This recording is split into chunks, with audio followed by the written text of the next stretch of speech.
قبل ها أرتين waxaan aad ugu faraxsanahay in guriye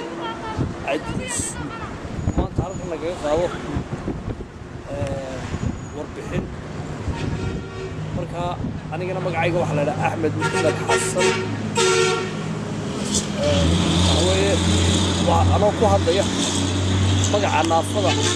qaranka Jamhuuriyadda Soomaaliland waxa weeye way iska jiraan adduunka meel kasta oo cabasho iyo dhaliil way iska jirtaa laakiin haddaan u soo noqdo xukuumaddan uu garwadayga ka yahay Axmed Maxamed Maxamuud Silaayo marka hore waxaan ugu ducaynayaa in Ilaahay cimriga u dheereeyo madaxweynaha Jamhuuriyadda Soomaaliland iyo inta la shaqeysaba waxaan aad ugu faraxsanahay madaxweynuhu markii uu talada dalka la wareegay wuxuu hoos u eegay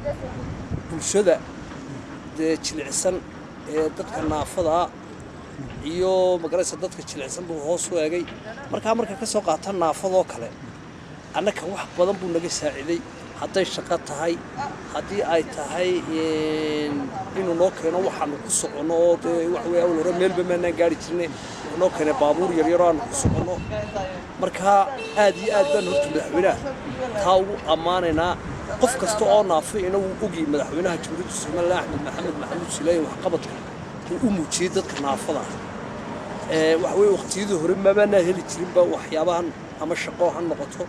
ama de material kan iyo waxaan ku soconayno madaxweynuhu noo keenay ha noqoto marka aad baan madaxweynaha taa ugu mahad celinayna uu naga saaciday in dadka naafada iska dab taago marka waan ugu ducaynaynaa waxaan leenahay madaxweyne ka sii kordhi ina dadka wadanka jilicsan naafada quro ma dad badan oo jilicsan baa jira ina dadka naafada sidaad naafada isu garab taagtiin naafada hal qof kasta oo jilicsan oo reer Soomaaliland daraf ilaa daraf aad isu garab taagto ayaa madaxweyne ugu hambalyeynaa iyo waxyaabaha kale ka badan ba ee dalka kabigiisaba ka qabatay ayaanu aad iyo aad ugu ammaanaynaa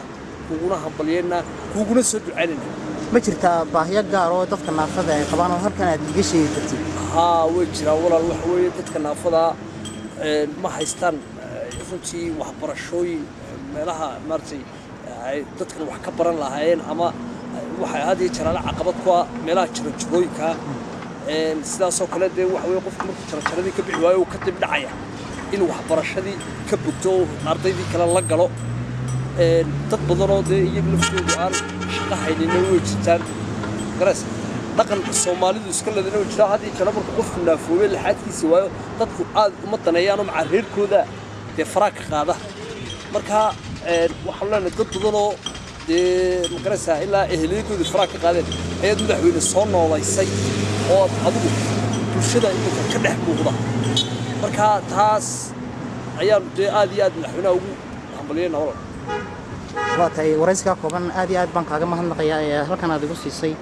adoo ka mid ah xubnaha naafada ee qaranka ee Jamhuuriyadda Soomaaliland aad iyo aad baan kaaga mahadnaqayaa aad